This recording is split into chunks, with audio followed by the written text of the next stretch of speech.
Good morning, ladies and gentlemen. Eddie Marcus here again.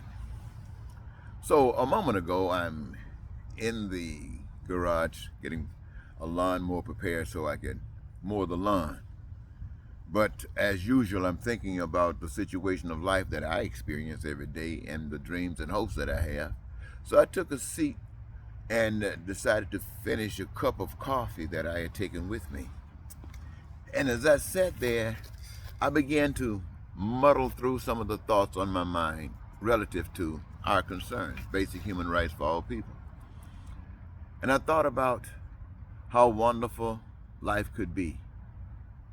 I thought about how I would love to enjoy and experience that life with you, since I spent my practically all of my life trying to make it play a role in the reality of that. Then I decided to focus back a little bit on those things that are important. I thought about grits and bacon and eggs. I thought about how wonderful that is. A nice breakfast, toast and juice. And how wonderful it was before you could really claim it as something that was accessible. And then I remembered that even that grows dim. It gets boring.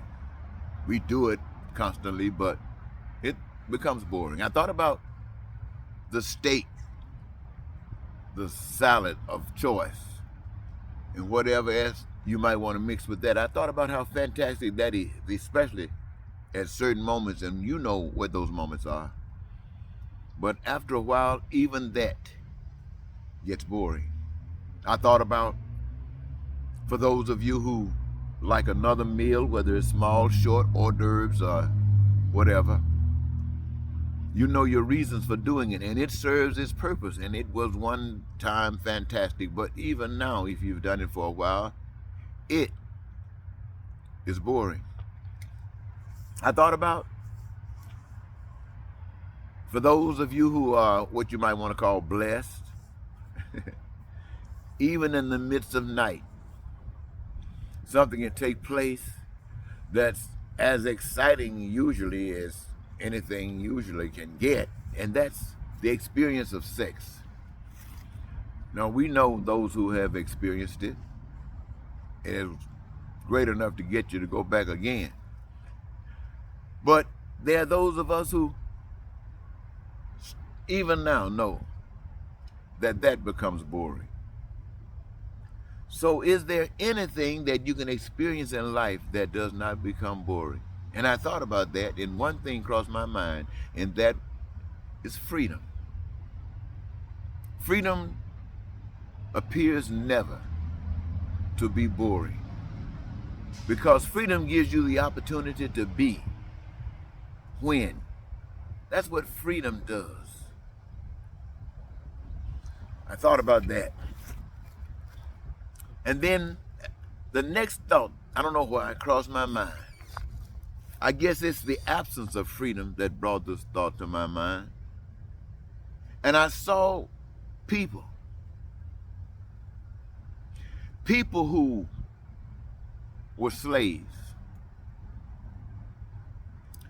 people who had to bend and do like China wants its people to do, or like Russia wants the Ukrainians to do, and every dictator wants the people to bow, especially the guy over in North Korea. And they utilize them as they wanted to. You know the story of, I don't want to repeat it, it's too sickening just to remind us. We know the story, and if you don't, you should find out. Even though they don't want you to tell it, you should find out, because they'll do it to you again. And having gone through that for such a period of time, and a law was passed that says, we are going to give you your freedom as of this date at this time, according to, you are free. Now here are these people who have been servants to another their entire life,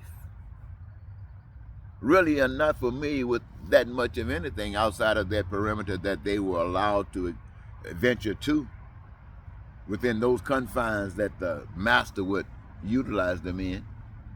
And now they are loose, put out on their own. No food, no clothing, no shelter, just out on your own, I guess to graze. But rather than graze, they go back to the slave master and say, we'll work for you if you let us stay in that house, if you let us stay in that shack. We'll work for you if you let us stay in that shack and let us, get some of the food so we can feed ourselves. We'll work for you if you would kind of see that the lights are on, or give us a small, and we'll pay you back. And I'm thinking about this.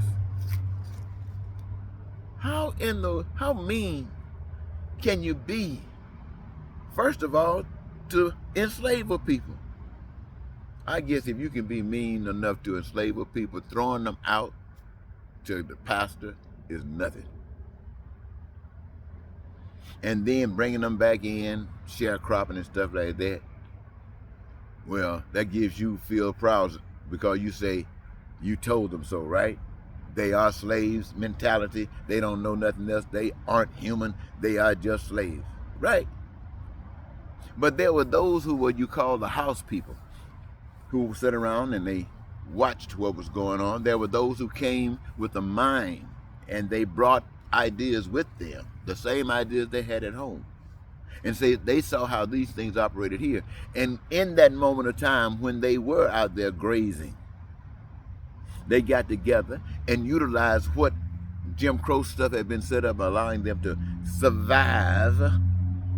And they came up with schemes. They came up with plans to cause the manifestation of that which would work for them. This is why they call them their little thing the Black Wall Street. You know what Wall Street is all about, but this was a Wall Street that dealt with people of color. And what happened, my friends? You think about people who had enslaved another people, but thrown them out to pasture, and now saw them progressing like human beings without the assistance of the slave master, and they couldn't take it. They picked up their guns as they're talking now, white supremacy. They started talking hate like they're talking now. They're trying to condemn everything like they're talking now because they had evil on their minds like they're talking now. And so they went into these places where blacks were being very progressive. And they started murdering, they started bombing, they started firing, burning down towns, killing the whole communities and everything, and go scot-free. Do you think that America was a nice country? Do you think that America was hell to these black people? Well, white folks think that America was hell to these black people. And these white folks are saying there is no way on the face of the earth that if they ever get an upper hand, they're not going to come back and choke the hell out of us. That's because they don't know any better. They don't know anything about God. When they were doing that evil, expressing and exercising all of that evil on other people, the ones that they enslaved, they did that because this is what they had learned. I don't know where they come from, but this is what they had learned. In fact, they tell you in some of the history books, we don't know how true it is, that this is what they were running from, but they brought it with them. And as soon as they got a chance to take the upper hand and do to others the same that they had learned from where they were running from, they didn't learn to not continue this stuff. They say, let us use it on others. And again, this is why they think that it will happen to them the same way. Now, the truth of God is that God doesn't operate that way. And so when you see people talking about God who's standing over there with those people who think that God operates that way, it is because they do not know a different God. They do not know the God of the universal God, the one God of love, the one God of all people, even those haters, even those ones that's filled with evil, the one God who made them and allowed them to be deceived by evil. And it's calling on those of us who are born again, those of us who know the light, who can have enough heart to see through the darkness that goes down through Trump, to see through the darkness that went down through Hitler, to see that through the darkness and understand that these people are blind as a bat. Understand that what the Republicans are doing right now is blind as a bat, but we're not trying to kill them. We're not trying to destroy them. Why? Because we are children of the truth, and we know that they need help. The stuff that they're doing needs to be resisted by what? Lifting up the glory of that which is absolutely fantastic. Don't spend our time talking about what they're doing. We spend our time now talking about what we're going to do. We spend our time talking about how fantastic it's going to be. What we're going to do. We're going to bring peace and prosperity and freedom and joy of our lives to the human race so that our dreams can come true. Who are yours, mine, yours, our dreams come true. And we're going to do that by making sure that those things that are absolutely essential for our survival, like food, clothing, shelter, education, transportation, infrastructure, all that other stuff, we're going to do it just like we do the space rockets, the computers, the telephones. We're going to advance.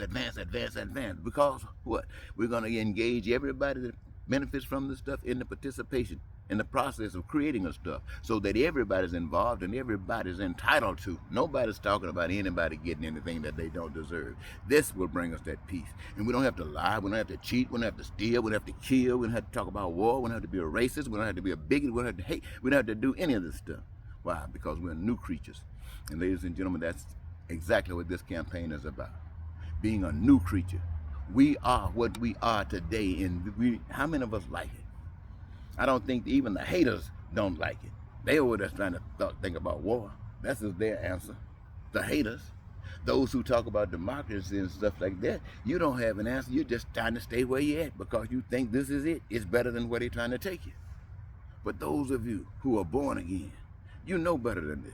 You know that there's an answer. And it's not in the Republican, it's not in the Democrat, it's not white and black, it's not men or women. It's the power that you can't see made alive in you. And the love of the God that you know is made visible through the things that you do. And there we can tell of the God of love or the God of hate. So ladies and gentlemen, let us not just listen to this message. Let us think about this. Let us talk about this. Go back, check some of those other videos out and see what can be done by you so we can affect this process of the election in the 22, the one that's coming up now, this midterm. Make sure that those who have held themselves out as liars and cheaters and crooks and don't give a stank about anything, as evil as they can be, you make sure that they don't get one vote. And in order for somebody to be in office, you make sure that those who care, who show more compassion for the rest of the people, are the ones that they're not perfect. We're going to have to defeat them too. What I mean by defeat, show them the light of day and expose that ugliness that even they promote. But it's easier dealing with them than dealing with the devil. So pay attention, ladies and gentlemen. You get involved. You are not foolish. Everybody knows that God is real, even those who try to deny it. So I want to thank you very much for giving me this your time. I'm going to go ahead now and see if I can crank that lawnmower up and take care of some business. Until next time, which will probably be a little bit later on. Goodbye.